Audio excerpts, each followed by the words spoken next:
What's going on, guys? As most of you already know, my name is Chad, and welcome to my newly titled series, the MOAB for Dummies. This is going to be the bootleg edition, and I'd like to thank BobbyX94 for coming up with the title for me. The more I thought about it, the more I liked that title. And before all you tough guys and all you internet trolls get all bent out of shape for me calling people dummies that can't get MOABs, I'm not calling anybody dummies. Let's take a deep breath. Let's enjoy the video. This is actually a series of books that help people, do things that they're not generally familiar with doing. It's just, easy how-to guides and stuff like that, and that's essentially what I'm doing with these free-for-alls in these videos. So it was actually a perfect title. If you guys aren't familiar with, the For Dummies series, you can go check it out on Google or whatever, but most of this stuff isn't isn't anything that you would need. It's like, plumbing for dummies or some shit like that. So anyways, let's get started with the video. As I said before, I'm going to recommend the ideal setup and the best place to get a MOAB in the free-for-all, and be forewarned, some of these videos are going to be a little bit campy because that's the point. The point is to find the place that you can get the easiest MOAB with the most traffic and free-for-all that's going to work, a good bit of the time. And I'm never going to hide in a corner, lay in a corner, and wait for someone to run by. But I'm not going to move around the entire map.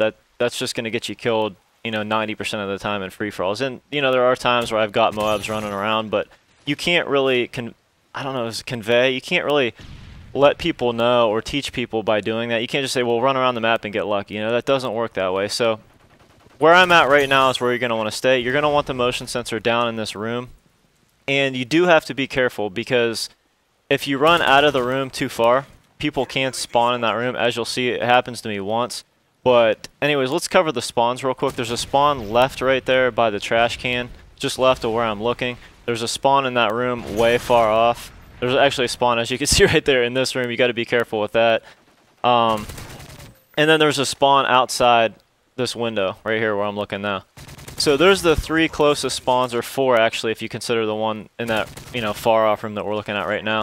So there's 4 spawns around you, which is perfect. That's about how many you want, 3 to 4, just like I said on hard hat. And the biggest strategy here is I would go with an assault rifle with a silencer, obviously. I'm using obviously the ACR with extended mags, I believe, and a silencer. This is probably the best silenced weapon in the game. I used to not like it, but I've kind of gotten used to it, and I've started to use it a little bit more. But any assault rifle, even say like a G36 with a red dot and a silencer or something like that, but you're going to get a lot of longer shots on this map. It's not going to be like hard hat where everything's within 10 or 15 yards. Like right here, you can actually pick people off in that room that I was looking at. So go with it. If you want my ideal setup, this is it right here. The ACR with the silencer and extended mags, and then the specialist pack. I started out with, I either started out with dead silence or stalker. I don't know exactly which one, I forget. I'm assuming, okay, it was dead silence because I have stalker in the specialist pack. So I started out with dead silence and then assassin pro, blind eye pro. And in the specialist pack, I'm running hardline pro, stalker pro, and quick draw pro. And basically, I don't need Scavenger Pro because I'm using extended mags. That's why I would always recommend using extended mags if possible. But like I said, if you want to use like a red dot or something like that, put Scavenger maybe second.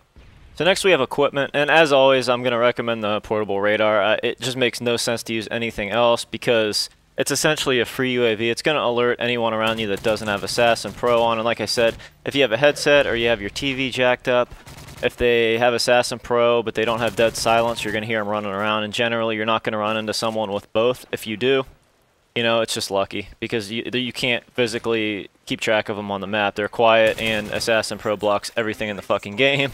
So, if you get someone in the room like that, it's either luck or find another room if you're going for a MOAB. I don't really have any kind of defense against them other than, I use C4 as a lethal. If you want to go ahead and use a Claymore or a Betty to watch one side for people like that have assassin and dead silence, that would work once, but then once they die to it one time, they're going to probably come back and kill you. So, like I said, that's kind of a toss-up. You just got to be more alert if you know someone in the room is like that.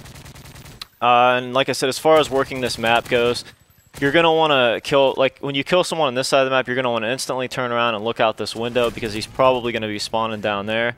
And then the same goes with that side. If you kill someone out that window, turn around because look, there's someone spawning up top now. So you want to keep working back and forth because like I said, with the revenge spawn system, you kill someone, they're generally going to spawn them in the closest spawn to where you're at. And if you're looking at the spawn, they're not going to spawn there generally.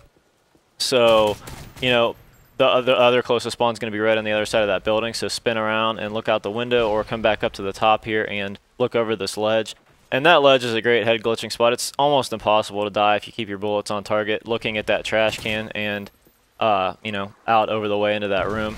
And as you see, like, I don't think I ever get shot going this way, other than when I go all the way around that wall at the end, I get shot once.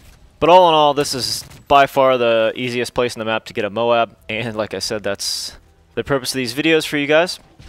So anyways, try the spot out, guys. You know, let me know if you get a MOAB in it. I'd like to hear if this works. I've already had a couple success stories, which is pretty cool. And let me know if you like these, because I am going to do them on every map. I have almost all the MOABs now ready to go. I just got to do the commentary over them. I think I'm missing, I don't know, maybe 2 or 3 maps that I don't really have a workable MOAB on. I move around a little too much, and it's kind of hard to explain, you know, how to actually work the map with those. So I do have one of my buddies helping me out too, so if I can't get him, maybe he will. But we will have them all up at some point.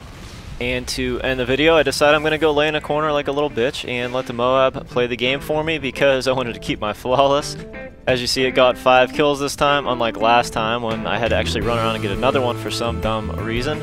But anyways, guys, if there's certain maps that you guys want to see before others, I'll try to get those up first. I don't really have any particular order that I want to go in. So let me know on that. If I see one map keep popping up in the comment section more often than not, I'll do that one next. As you can see, I go 30-0. So let's get on to the recap page. And again, guys, these recap pages don't work with smartphones, unfortunately. They haven't added clickable annotations to them yet. Hopefully they do that in the future. But until then, you're going to have to use a PC if you want to try these out. So anyways, the video on the left is the first part of this series. So if you need a MOAB on hard hat and you haven't seen that video yet, go ahead and check it out. The video on the right is the last one that I did. It's a quick TDM on Underground. I talk a little bit about the USAS-12 and the Striker and the pros and cons of both. So if you're a shotgun guy and you haven't seen that video yet, go ahead and click on that now. If you haven't subscribed yet, click on that yellow subscriber button. Follow me on Facebook and Twitter. And as always, guys, I appreciate all the support. I will catch y'all later. Peace.